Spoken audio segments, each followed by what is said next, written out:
During the Venetian rule of the island from 1204 to 1669, the Jewish community was made up of Romaniote Jews, the Byzantinians, and Jews who arrived from Germany, Italy, and Spain after the expulsion of 1492.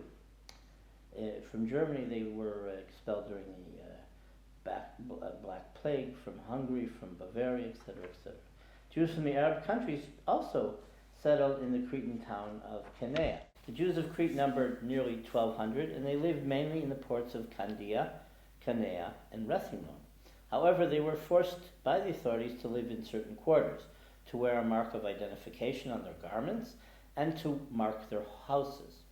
In the 16th century, new prohibitions were heaped upon the Jews in order to isolate them or to force them to convert to Christianity.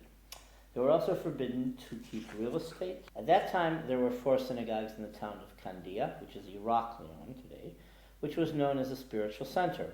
Rabbis and halachic teachers, some were consisted of some from the Del Medigo and Capsali families. They became famous in the Jewish world. I showed you a picture of the Venetian fortress in Heraklion, an old map.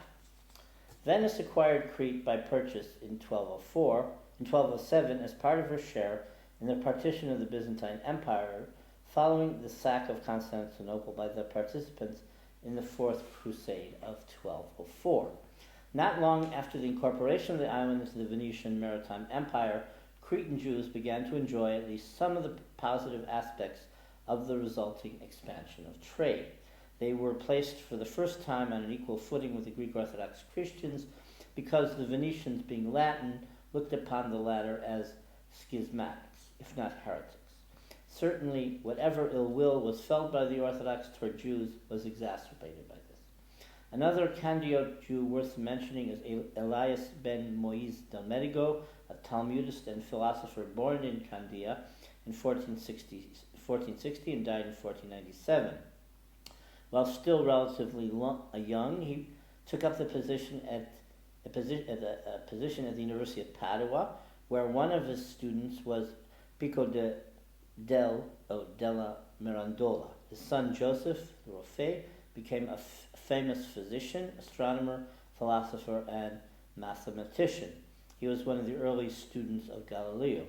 He traveled widely in the Near East and Europe and eventually died in Frankfurt in 1648. According to Venetian custom, Jews were restricted in their public appearances by the use of the badge and also forced to live in ghettos, but they still took an active part in trade. Greek-speaking and Romania Jews in their traditions, they were also, it appears, quite lax, or at least idiosyncratic in some aspects of Jewish religious observance. This may have been due to adherence to the Palestinian Talmud. In 1220, the Heraklion Jewish community was visited by a Palestinian rabbi named Rav Baruch ben Yitzchak, who was sufficiently horrified to enact a special set of regulations for the community.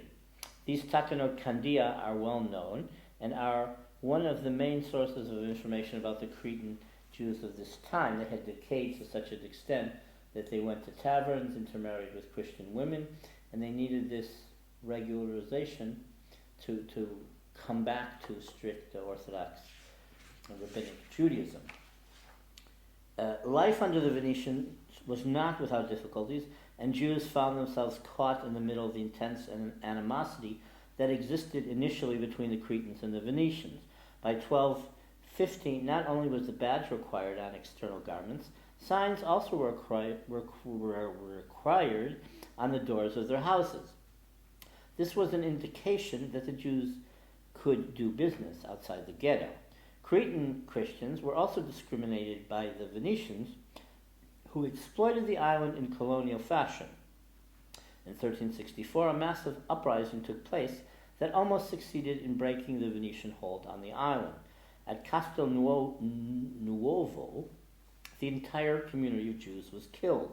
It was after the uprising of 1364 that Venice began to play a more committed role in Cretan life, and Crete became almost a separate republic with its own signoria and rector. According to Venetian accounts, the Jewish community in Heraklion swelled appreciably toward the year 1395 when they were reassessed for tax purposes and given certain trade privileges. The cause for this expansion of the community may well have been the influx of Jews from the Iberian Peninsula following the Exodus of 1391, when the Jews were forced to convert to Christianity. A century later, in 1481, where there were 400 families in Iraq Leon with 4 synagogues. We have no information on the communities in either Rethymnon or Chania at this time. Apart from the urban Jews, there appear to have been agrarian Jews, as well as those who produced kosher cheeses and wines, both for export and local use. In order to restrict Jewish competition in rural commerce and agriculture, laws were enacted to inhibit the Jews from making further purchases of land. This forced the Jews into money lending and into trade in silk, metals, dyes, and leather. Jews were especially active in intellectual pursuits, and many traveled widely, especially in Italy. Rabbi Shmaria of Negroponte, also called Ikriti, born toward the end of the 13th century in Candia. He is especially known for a commentary on the Song of Songs and on the Book of Genesis, as well as compiling a Haggadah. One of his patrons was Robert of Anjou.